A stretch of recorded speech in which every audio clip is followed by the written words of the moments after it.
ما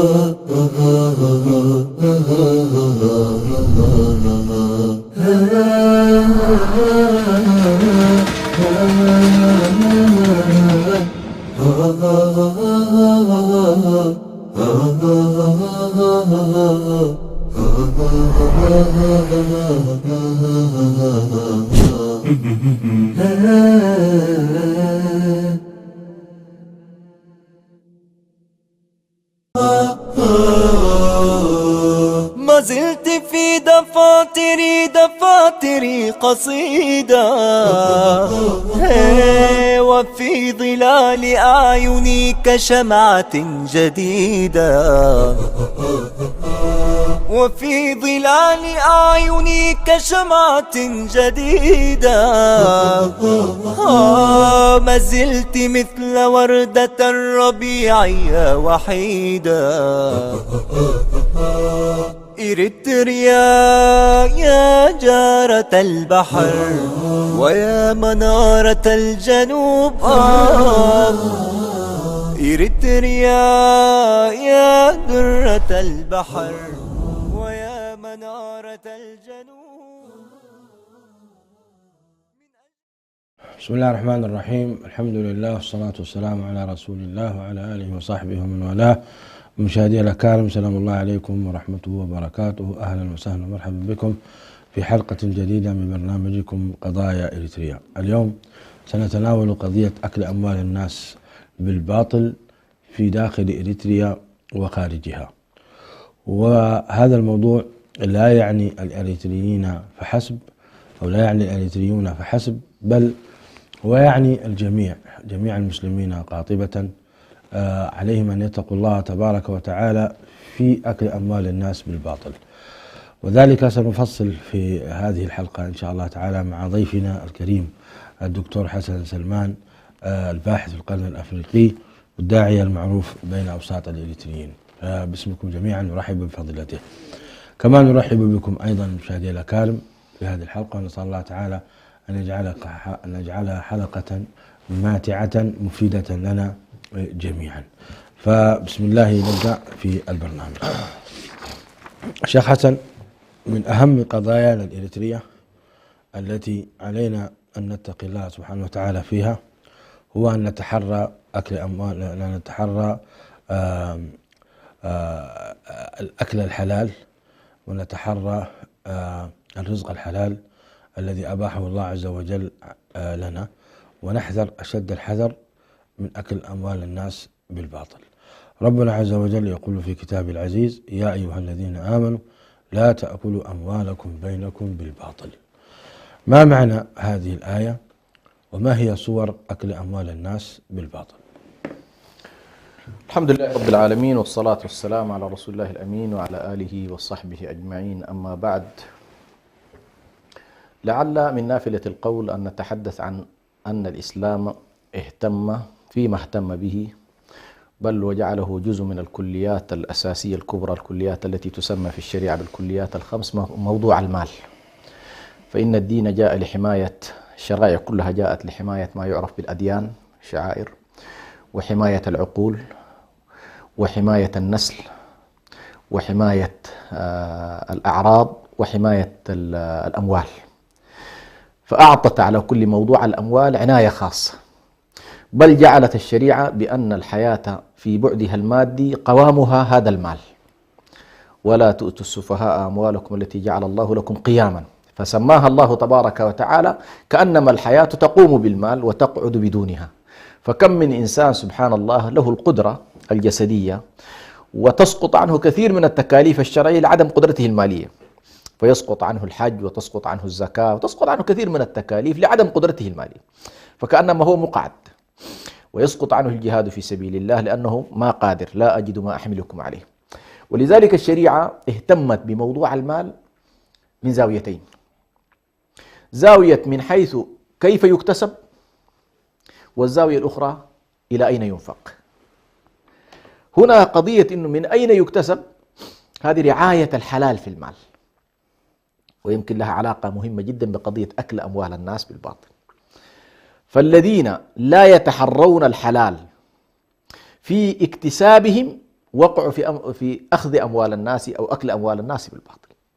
كل من لم يتحرى الطريق الصحيح، يعني الشريعة التي نصبت طرقا للحلال وبينت هنالك طرقا للحرام، فمن حيث الاكتساب حددت الشريعة مجالات معينة، مع أن الله سبحانه وتعالى ذكر بأنه خلق لنا ما في السماوات والأرض، وبالتالي الأصل في عالم الأموال وعوالم الأشياء أنها حلال، الأصل حلال، وبالتالي كأنما الله سبحانه وتعالى يقول لك والله أعطيتك 90% من المجالات حلال عليك، ولكن حرمت عليك بعض المجالات اختبارا وابتلاء لك، لأن الله سبحانه وتعالى جعل هذه الدنيا ساحة ابتلاء، ساحة اختبار، ساحة النظر في من يطيعه ومن يعصيه.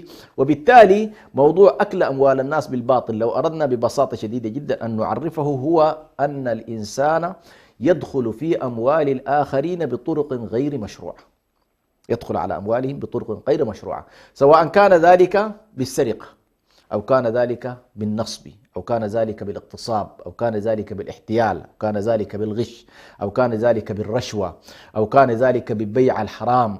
يعني كل ما يتعلق بدخول الإنسان على أموال الآخرين، لأن الأصل عندنا أموال الناس معصومة، أموال الناس معصومة، كما أن أرواحهم معصومة كذلك أموالهم معصومة. وبالتالي الله سبحانه وتعالى لما قال ولا تأكلوا أموالكم بينكم بالباطل يشمل ذلك كل سبل الكسب الحرام، كافة سبل الكسب الحرام تدخل تحت قوله تبارك وتعالى أكل أموال الناس بالباطل. فالذين يأكلون أموال اليتامى، الذين يغشون في التجارة، الذين يعني يطففون في الكيل والميزان، بشكل عام هذا يدخل تحت قوله تبارك وتعالى لا تأكلوا أموالكم بينكم بالباطل. هذا من حيث الاكتساب. أحسن الله إليكم.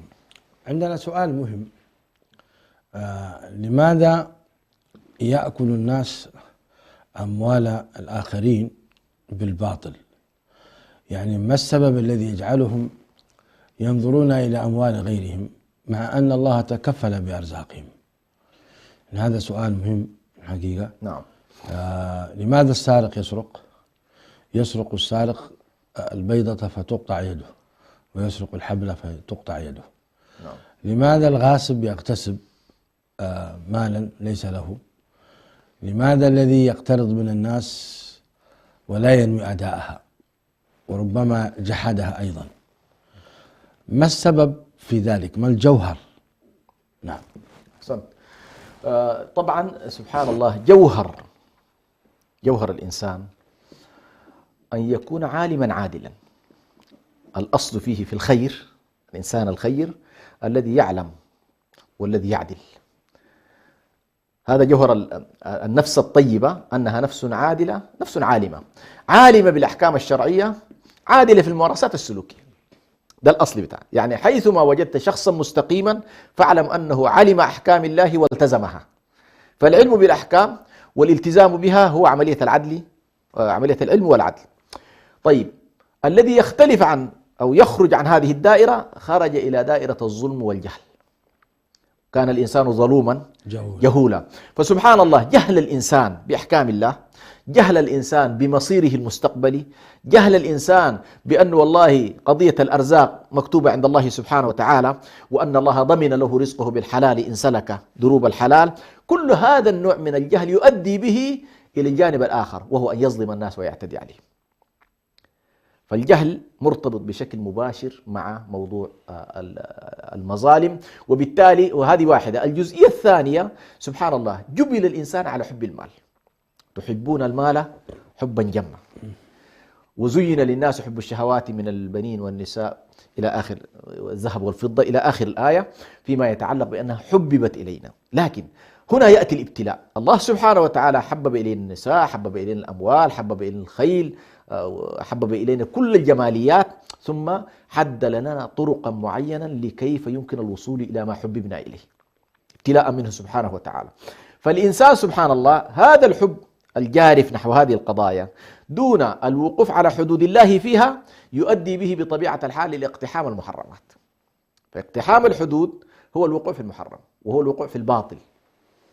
ولذلك من يأكل أموال الآخرين بالباطل إنما دفعه في ذلك الجشع، دفعه في ذلك الطمع، دفعه في ذلك عدم القناعة بما كتب الله له، دفعه في ذلك البغي والعدوان، دفعه في ذلك النفس الشريرة، كل ذلك. وبالتالي كما يقول يعني كثير من العلماء الإنسان مشكلاته في داخله، الإنسان مشكلاته في داخله. فإذا أصلحنا البعد الجواني في الإنسان صلح البعد البراني فيه، كما يقول على عزت بوغوفيتش الإنسان يقول براني وجواني. فالجواني هو قضايا القلوب وإصلاح النفوس من الداخل، والبراني هي عملية السلوك بعد ذلك في كيف يتحرك.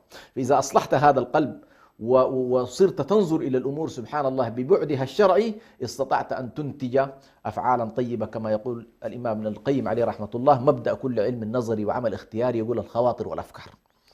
الخواطر الداخلية والأفكار الداخلية وما نحمله في نفوسنا هو الذي نتعامل به بعد ذلك مع الناس. فالشخص الذي تربى على الزهد، تربى على الوقوف على حدود الله، تربى على القناعة، تربى على الزهد، تربى على الخوف من الله سبحانه وتعالى، فإن يعتدي على أموال الناس تجده وقافا عند حدود الله سبحانه وتعالى. الشخص الذي لا يبالي بالخوف من الله، لا يبالي بعذاب الله، لا يبالي بالمظالم، لا يبالي بأن والله ما يفعله في الناس يجب أن ينظر هل يكرهه لنفسه، فإن كرهه لنفسه فلماذا يفعله تجاه الآخرين. هذه القضايا على كل ذات بعد ديني وبعد أخلاقي هي التي تجعل الإنسان بطبيعة الحال إما أن يقف عند حدود الله، وإما أن يقتحم الأسوار المحرمة والعياذ بالله. طيب جميل. شيخ حسن، يقولون حقوق الله مبنية على المسامحة نعم والتسامح، وحقوق العباد مبنية على المشاحاة. نعم. ما معنى ذلك وما هو تعليقكم عليه؟ حياك الله. كل الأوامر الشرعية إما أن تتعلق بحق الله وإما أن يتعلق بحق للعباد، كلها يعني أحكام الله تبارك وتعالى. فمثلا توحيد الله حق له، وإقامة الصلاة حق له، والصوم حق لله تبارك وتعالى، وكثير من الطاعات ذات الطابع المباشر بين العبد والله هي حق لله سبحانه وتعالى. هنالك أحكام أخرى لها علاقة بالعباد، مثلا الزكاة فيها حق لله وحق للعباد. أموال اليتامى ورعايتها والحفاظ عليها لها حق بالعباد بشكل مباشر. معظم أموال الناس التي في أيديهم وامتلكوها بطريق شرعي هي حق له، حق لهؤلاء الناس. فهنا نلاحظ أن الله تبارك وتعالى فيما يتعلق بحقه يغفر كل شيء إلا الشرك. يعني كثير من الناس يعصي الله تبارك وتعالى سبحان الله، لكن تجده حريص جدا ألا يعتدي على الناس، قد يفرط في حق الله لكنه يتجنب حقوق العباد. هذا إذا تجنب الشرك مساحة الغفران عنده واسعة. ولذلك العلماء لما قالوا حقوق الله تبارك وتعالى مبنية على المسامحة قصدوا إن الله لا يغفر أن يشرك به ويغفر ما دون ذلك لمن يشاء في حقوقه سبحانه وتعالى، في حقوقه جل جلاله. طيب حقوق العباد الله تبارك وتعالى ضمن للعباد أن واحد من اثنين: إما أن هؤلاء الناس يأخذونها في دنياهم، وإما يأخذونها في أخراهم. في أخراهم تأخذ بالحسنات والسيئات، وفي دنياهم تؤخذ بأن تسترد الحقوق بشكل مباشر. وبالتالي لا مجال للمسامحة في حقوق العباد إلا بأن يسامحك صاحب الحق. فهذه الرؤية اللي للأسف الشديد كثير من الناس سبحان الله يغفل عنها، ويظن بأنه يأكل أموال الناس بالباطل ويخطئ على الناس في أموالهم وأعراضهم وأنفسهم ويشتمهم ويفعل ويظن نفسه أنه إذا ذهب إلى الحج انتهى كل شيء، أو إذا صام رمضان انتهى كل شيء. لا، فيما يتعلق بحقوق العباد علينا أن نحذر منها حذرا شديد، لأنها متعلقة بهم. حتى سبحان الله قضية النفس البشرية، لو افترضنا أن شخص قتل شخصا، يقول العلماء فيها 3 حقوق: حق لله، وحق لأهل الميت، وحق للميت. أهل الميت قد يعفو فيغفر لك جزء، والله سبحانه وتعالى قد يعفو عنك إذا أزهقت روحك وأقيمت عليك الكفارة. يبقى هنالك ثلث من الأمر، وهو حق العبد الذي أزهقت روحه وذهب إلى الآخرة، هذا سيقاضيك يوم القيامة. يا لطيف. لاحظ، فهذه المسائل على كل لها علاقة بشكل كبير بهذه الصورة، أن كل ما يتعلق بالله قابل للمسامحة.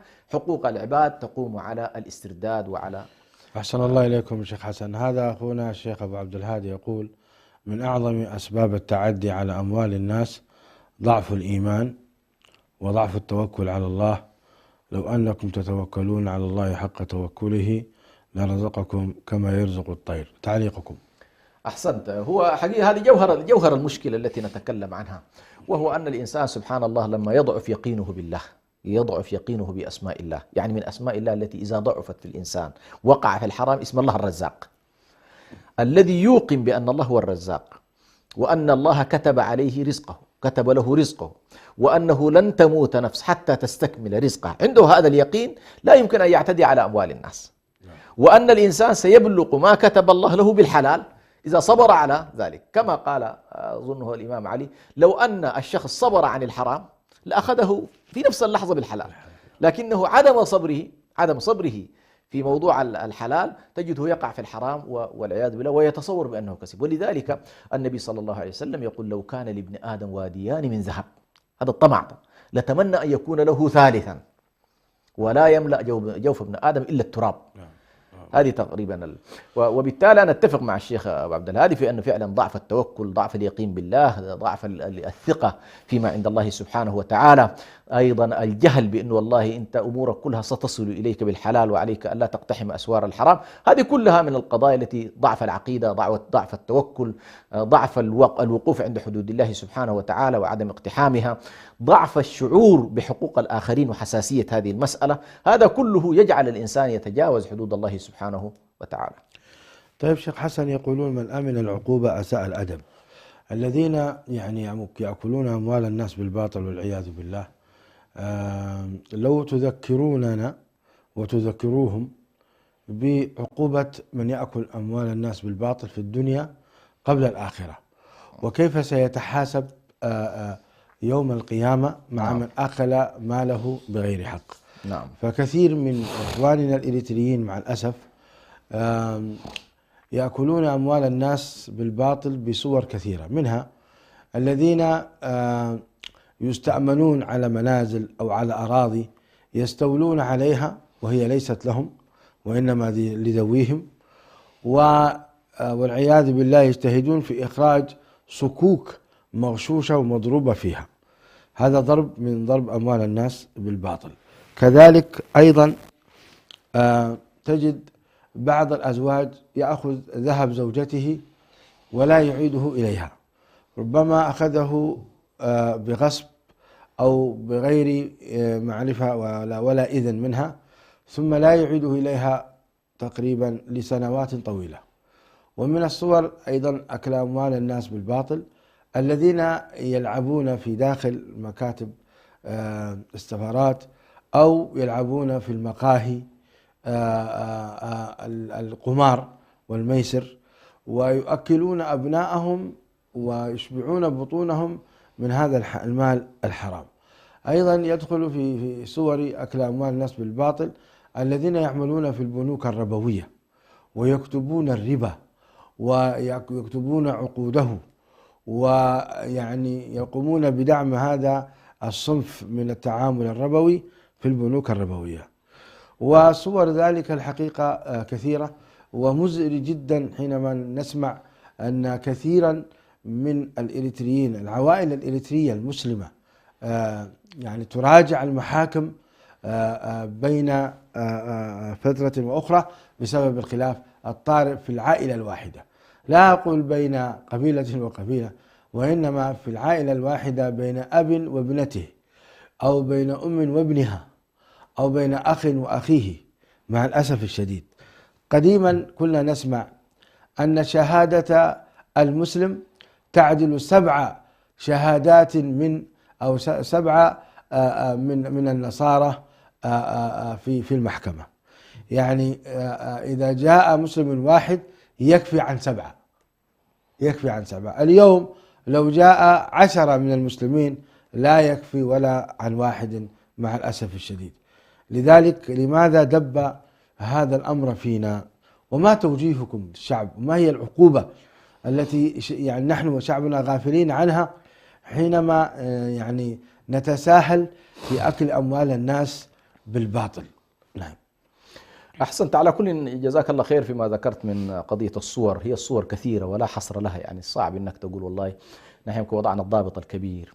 يعني هنالك من الأموال ما لا يجوز ابتداء لذاتها، مثل كما تفضلت أكل أموال الربا مثلا، وأكل أموال الخمر، وأكل أموال الخنازير، والقمار. هذه الأموال من حيث هي محرمة لذاتها، وبالتالي أحسنت. حتى الزانية يعني نرجوكم أن تبدوا لها نصيحة. أحسنت. التي تبيع فنحن للأسف الشديد ابتلينا في ديارنا بأشياء كثيرة جدا من أنماط مختلفة جدا فيما يتعلق بأكل أموال الناس بالباطل.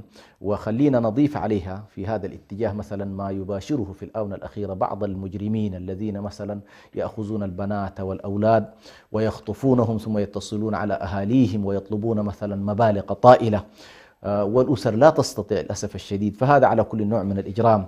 أيضا استخدام الموقع الوظيفي أيا كان الموظف وأخذه للرشاوى وضغطه على المواطنين حتى يستطيع أن يأخذ منهم الأموال. العسكر الذين يعملون مثلا على يعني أخذ أموال الناس بالقوة حتى يهربونهم إلى خارج. فالأنماط حقيقة فيما يتعلق بأكل أموال الناس كما تفضلت كثيرة جدا وواسعة. لكن الجامع في كل ذلك كما قال الله سبحانه وتعالى: كيف تتقون إن كفرتم يوما يجعل الولدان شيبا. يعني إذا كان الإنسان سبحان الله ما وضع نصب عينيه مخافة الله سبحانه وتعالى، وما وضع نصب عينيه بأنه عبد ضعيف وأن هنالك رب قوي وأن هذا الرب يراه ويسمعه ويتابع حركته ويتابع سكناته وأن يمهله لكنه لا يمكن أن يهمله إهمالا كليا، فلا تحسبن أن الله سبحانه غافل عما يعمل الظالمون، فهذا ظلم بطبيعة الحال. فقضية أن الإنسان يستحضر أول شيء عظمة الله، هذه أهم شيء، يستحضر عظمة الله، وأنك والله في لحظات ممكن تكسب المال ولا تتمتع به.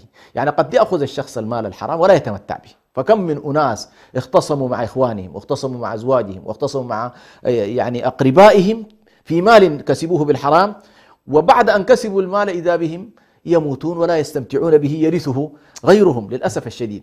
فنحن أول ما نفعله حقيقة في هذه المسألة نذكرهم بالله سبحانه وتعالى.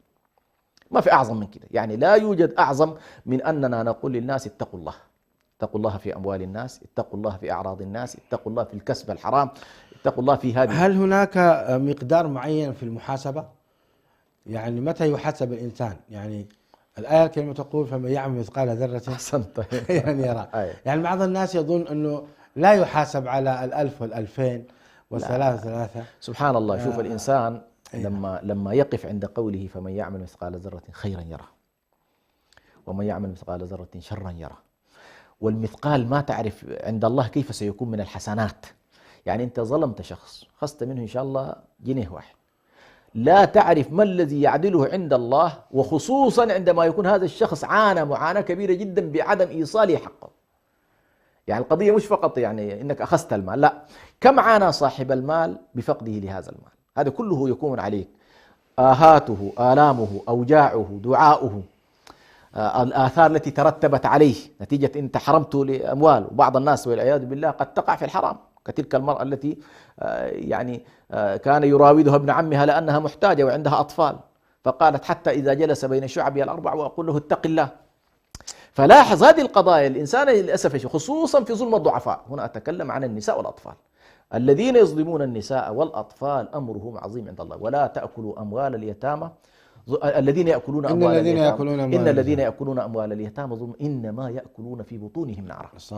يعني سبحان الله، لو أن شخص قلت له والله الآن أنت تأكل نار لاهتزت، يعني اهتز جسمه. الآية الكريمة أيضا أبو عبد الهادي هنا يسأل حقيقة سؤال مهم، يقول: وكيف يصنع في من أكل مالهم حراما ولا يذكرهم أو لا يستطيع الوصول إليهم؟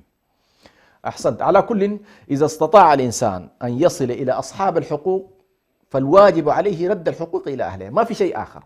يعني لا توبة لأصحاب المظالم إلا برد المظالم إلى أهلها. أخذت من شخص مال ترد إليه ماله، ما وجدت الشخص رده لورثته. جميل. يعني مثلا أنت عندك شخص تدرك أهله وتعرف أبنائه وتعرف كذا، ومثلا أنت تقول كنت مستدين من شخص، أو ظلمت شخص في مال، أو أخذت منه تجارة، أو غشيته في مال من الأموال، فإنك إن وجدته تتحلل منه، ما وجدته توصل المال إلى ورثته.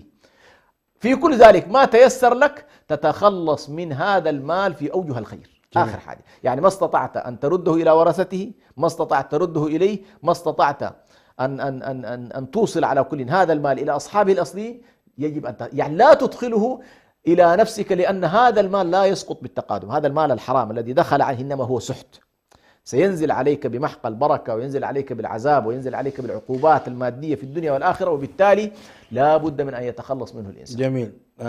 أم مروة حفظها الله تسأل تقول: ما معنى ولا تؤتوا السفهاء أموالكم؟ هي كتبت الآية خطأ، كان يصححه لها. ما معنى قوله تعالى: ولا تؤتوا السفهاء أموالكم؟ أرجو من فضيلة الشيخ التفسير. طبعا لا، السفيه في عرف الشرع هو الذي لا يحسن التصرف. فأنت مثلا إذا أردت أن تستثمر في مال، أعطي المال زي ما يقول أعطي الخبز للخباز. جميل. أعطي الخبز للخباز. فمثلا من أراد أن يستثمر في مال ولم يعطه لأصحابه القادرين على استثماره بشكل صحيح، ووقع في شخص لا يجيد المال، فقد وقع في السفه. والحديث طبعا يعني هنالك بعض الأحاديث تشير إلى خطورة ذلك. ثلاثة لا يرفع الله لهم دعاء، منهم ورجلا آتى ماله سفيها ورجل آتى ماله سفيها ثم خسر هذا المال، والله عز وجل قد قال له: ولا تؤتوا السفهاء أموالكم. فهنا السفيه هو أن تعطي الأموال في مجال الاستثمار ومجال الحفظ لمن لا يستطيع حفظها ولا يستطيع استثمارها. كيف يكون يوم القيامة التحاسب مع من أكل أموال الناس بالباطل؟ يعني أكل أموال الناس، أكل مال هذا وسفك دم هذا، وسرق من هذا وغصب واغتصب أموال هذا، وجاء عليه الأجل ومات. مات وفي حقوقه أموال الناس. كيف سيقتص الله عز وجل منه؟ والله سبحانه وتعالى حكم عدل، وهو القائل في كتابه العزيز: ونضع الموازين القسط ليوم القيامة فلا تظلم نفس شيئا وإن كان مثقال حبة من خردل أتينا بها وكفى بنا حاسبين. كيف هل هذا من فعل هذا هو معرض مثلا للعفو والصفح من الله عز وجل، أم هو معرض للمساءلة والمحاسبة؟ وكيف يكون التحاسب؟ خليني بس أضيف إضافة بسيطة قبل أن ندخل إلى الميزان الأخروي وكيف سيكون التعامل حتى يكون الناس، يعني هؤلاء الذين يأكلون أموال الناس بالباطل، أول عليهم عقوبة دنيوية طبعا لا بد أن نبينها في الشريعة الإسلامية: والسارق والسارقة فاقطعوا أيديهما. مثلا الذين يغتصبون أموال الناس، يسرقون الأموال، هؤلاء لهم عقوبة حدية، يعني لدرجة أن الشريعة ذهبت في اتجاه المحافظة على الأموال، في أن الإنسان الذي يسرق يجب أن يكون ذلك نكاية ونكالا فتقطع يده، فيعرف المجتمع أن والله هذا الشخص وقع منه. تصور المجتمع لو أن السراق جميعا قطعت يد واحد أو اثنين منهم، لكان ذلك مؤشر خطير جدا على الكل. لكن للأسف لما تساهلت الأنظمة والحكومات في تطبيق حدود الله وقع ما وقع. الأمر الثاني، هنالك خطورة كبيرة جدا، وهو أن الله سبحانه وتعالى لا يستجيب دعاء الأكل الذين يأكلون الناس بالباطل.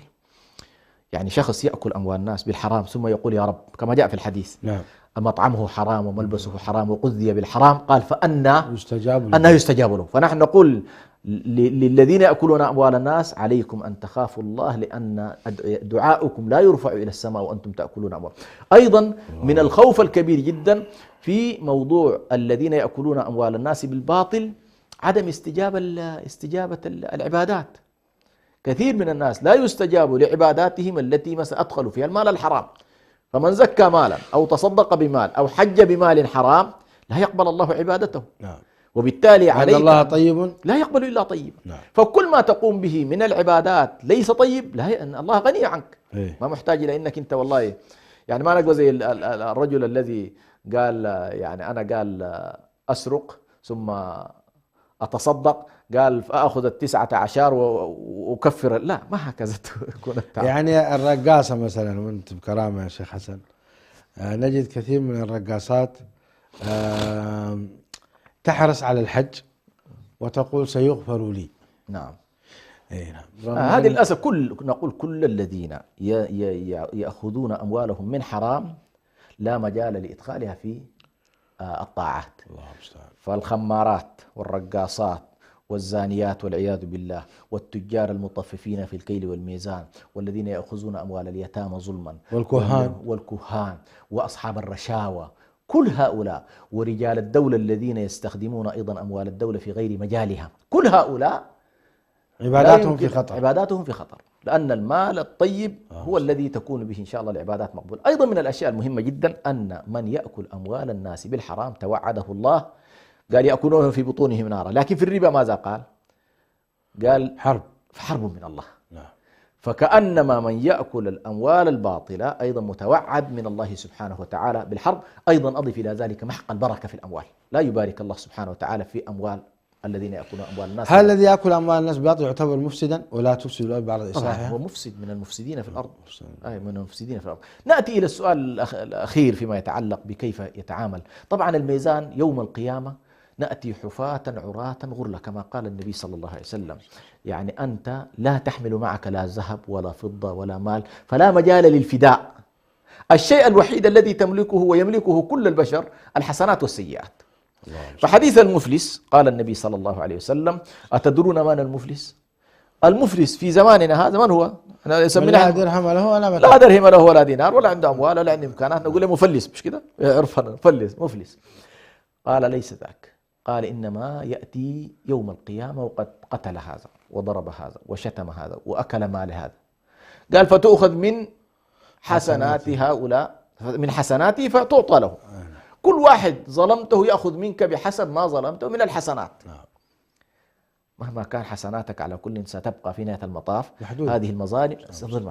قال: فإن فنيت حسناته أخذ من سيئاتهم. هذا المظلوم وخلاص المقاضى الآن الأخذ والعطاء زي ما يقول الثمن والإنال الذي يؤخذ إما حسنات وإما سيئات. انتهت الحسنات عندك، بقيت عندهم السيئات، يأخذون من سيئاتهم بمقدار ما ظلمت فتوضع عليك. قال: فتوضع عليه حتى قال فيوضع بعد ذلك إيه؟ في النار والعياذ بالله. فهذه المسألة على كل لا بد من الناس حقيقة أن تنتبه إليها وتنتبه إذا الذي يأكل أموال الناس بالباطل في الحقيقة هو خاسر. نعم، يعني هو خاسر في جهتين. في الدنيا خاسر لأن فيها محق البركة. نعم، يعني أنت ما تستفيد من المال الحرام وتمحق فيه البركة. نعم. يعني يمحق الله الربا ويربي الصدقات. وفي الآخرة هو محاسب أيضا، محاسب حسابا شديدا ويكون عقوبته إلى النار، نسأل الله العافية والسلامة. إذن لماذا النظر في أموال الناس بالحرام؟ لماذا إذن يعني لا نرعى الأمانات؟ الله عز وجل يقول: والذين هم لأماناتهم وعهدهم راعون. لماذا إذا استأمننا شخص في أمانة لا نرعاها كما ينبغي ونردها كما يأمر الله عز وجل؟ في حين أن يعني ونختم بهذا، لو تحدثنا يا شيخ حسن عن بركة أكل الناس بالحلال، يعني من يتحرى الحلال ويحفظ أموال الناس ويرد الأمانات إلى أهلها ويفي بالوعد ولا يخلف، هذا ما له أيضا، ما الذي له في الدنيا وما الذي له في الآخرة؟ يعني جدير هذا أنه حقيقة يعني الذي رزق الأمانة ورزق الصدق ورزق الوفاء فقد رزق الدين كله. تعتبره رزق؟ هذا ما في كلام، هذا ما في كلام، أنه رزق من الله سبحانه وتعالى يهبه للناس. سبحان الله، يهبه للناس، فليس كل الناس يرزقون ذلك. أول هذا من فضل الله الذي يتطلب مزيد شكر، من جعله الله أمينا، من جعله الله تبارك وتعالى محافظا على عهوده على كذا. حقيقة من الأشياء اللي لفتت نظري جدا في الفقه الإسلامي، وأنا تجينا أحيانا فتاوى في قضايا تصرف الأمهات في الأموال. أنا الآن لا أريد أن أتكلم حتى عنها. تصور الشريعة لا تعطيها الحق في ميراث أبنائها القصر إلا عند الحاجة. سبحان الله. الأم، لا نتكلم الآن لا عن الأعمام ولا عن الإخوان، ولا في أرحم من الأم؟ ما في. الشريعة ما أعطتها ولاية مالية على أموال أو أطفالها بعد موت أبيهم، إلا أن يكون والله ما في عم، ما في كذا، ما في الميم ولي للمال. فكيف بغيري؟ كيف إذا كان أنت والله ما عندك أصلا هذا السلطان؟ وإن أكلت فلا تأكل إلا بالمعروف، بل بالعكس هي تنمي لهم وتحرص. ومع ذلك الشريعة قالت لها ما تأكلي إلا بالمعروف، وهو أولادها، فما بال الآخرين؟ يعني شوف هذه الشريعة حرصها على مسائل الحقوق، هؤلاء القُصّر الأطفال لا يجوز أن يتلاعب بأموالهم لا قريب ولا بعيد. صحيح. باختصار شديد هم قُصّر، أموالهم تحفظ، أموالهم ترعى، أموالهم تنمى، من كان وليا عليها مسؤول عند الله سبحانه وتعالى. فأول هذه المسألة هي قضية الدين، يعني الله يعني النبي صلى الله عليه وسلم في كثير من القضايا لما يتكلم عن البعد الشعائري يعكسه مباشرة في المعاملات. لا إيمان لمن لا أمانة له. لاحظت؟ المسلم من سلم المسلمون من لسانه ويده، المؤمن من أمنه الناس. فكأنما والله دعوة الإيمان ودعوة الإسلام ودعوة الإحسان إذا لم تنعكس في شكل سلوك عملي يراه الناس في حياتهم لم يحقق بعد المقصود الشرعي. ثم يكون هؤلاء يوم القيامة على منابر من نور، لأن أقربكم مني مودة أحاسنكم أخلاق. ومن قضايا الأخلاق هذه الأمانات التي نتكلم عنها، من قضايا الأخلاق أن تتعفف في أموال الناس، يعني هذه من أعظم الأخلاق التي يتصف بها المسلم. فإذا أردت مجاورة النبي صلى الله عليه وسلم، إذا أردت القرب منه عليه الصلاة والسلام، إذا أردت أن يتجاوز الله عنك حقوقه الخاصة، أحرص على إن تجتنبوا كبائر ما تنهون عنه نكفر سيئات. فأنت الكبائر المتعلقة بالخلق إن تجنبتها الله يقول لك الأمور الأخرى التي تتعلق به سبحانه وتعالى هذه يغفرها لك. فلا بد أن ننتبه إلى هذا الموضوع ونجعله بإذن الله سبحانه نصب أعيننا. وإلا صراحة حقوق الناس طبعا حقوق يعني خطيرة جدا، وللأسف الشديد في مجتمعاتنا تكثر مثل هذه الأشياء، خصوصا أكل أموال الناس. يعني موضوع الأرض الذي ذكرته، أحيانا بعض الناس يظن بأنه سبحان الله إذا بدل الأوراق وكذا، والنبي صلى الله عليه وسلم تكلم عن موضوع الأرض مثلا من غير منار، لعن الله من غير منار الأرض. لو أنت والله الحدود بينك وبين جارك في المزرعة محددة وأنت قمت غيرت الحدود وامتديت إليه متر واحد، النبي صلى الله عليه وسلم يعتبرك ملعون. لعن الله من غير منار الأرض. فهذه القضايا لا بد من الالتفات إليها، مش أمر سهل، يعني هذه حقوق الناس ليست أمر سهل. وبالتالي للأسف الشديد لما ضعفت القيم عندنا، ضعفت الأخلاق عندنا، ضعفت المروءة عندنا، كما تفضلت صارت شهادة الواحد منا لا تسوى شيء، 10 منا لا تسوى شيء. لكن في السابق إذا جاء المسلم وقال والله أضرب المصحف أو يقسم على كتاب الله سبحانه وتعالى بأنه القول كذا، فكان الناس يصدقونه.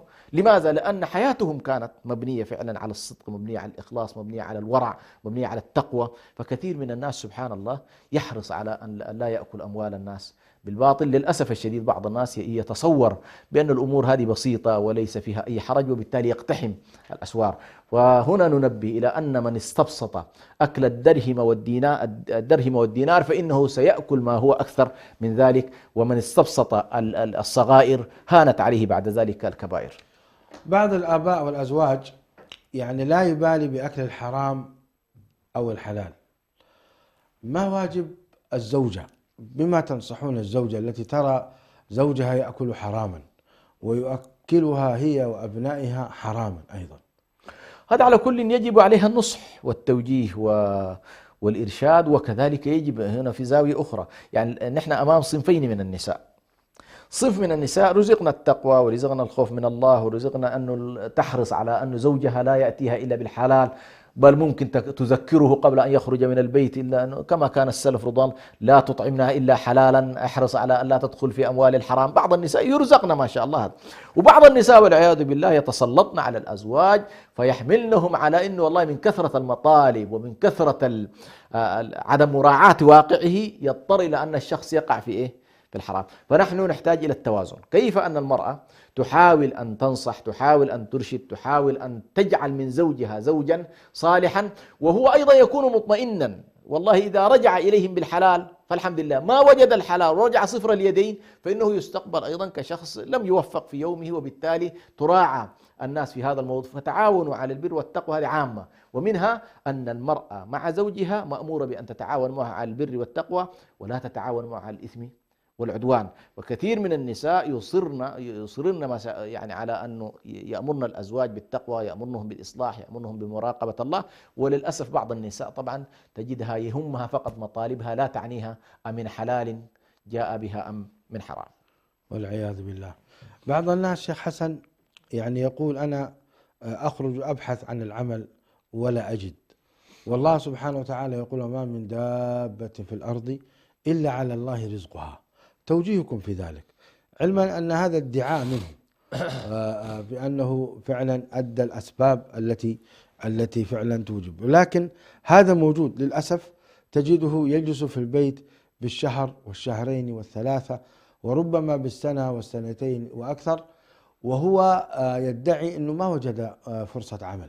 ما توجيهكم في ذلك؟ طبعا هنا سبحان الله عندنا الحديث الذي يتحدث فيه النبي صلى الله عليه وسلم، قال: لو تتوكلون على الله حق توكله. أضاع النبي صلى الله عليه وسلم ضمن لك هذا: لو تتوكلون على الله حق توكله لرزقكم كما يرزق الطير تغدو خماصا وتروح بطانا.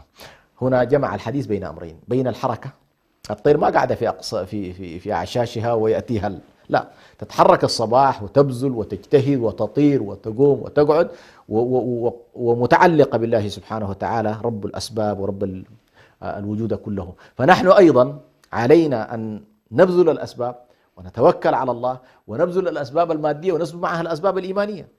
يعني مثلا الله سبحانه وتعالى ربط موضوع الأرزاق وسهولتها بالصلاة: وأمر أهلك بالصلاة واصطبر عليها لا نسألك رزقا نحن نرزقك والعاقبة للتقوى. فتجد قضية الصلاة لها علاقة بالأرزاق، قضية أكل الحلال له علاقة بالأرزاق، قضية الاستغفار له علاقة بالأرزاق، قضية أنك أنت والله تحرص على تربية أبنائك على طاعة الله وأمر أهلك بالصلاة في عامل من عوامل الأرزاق.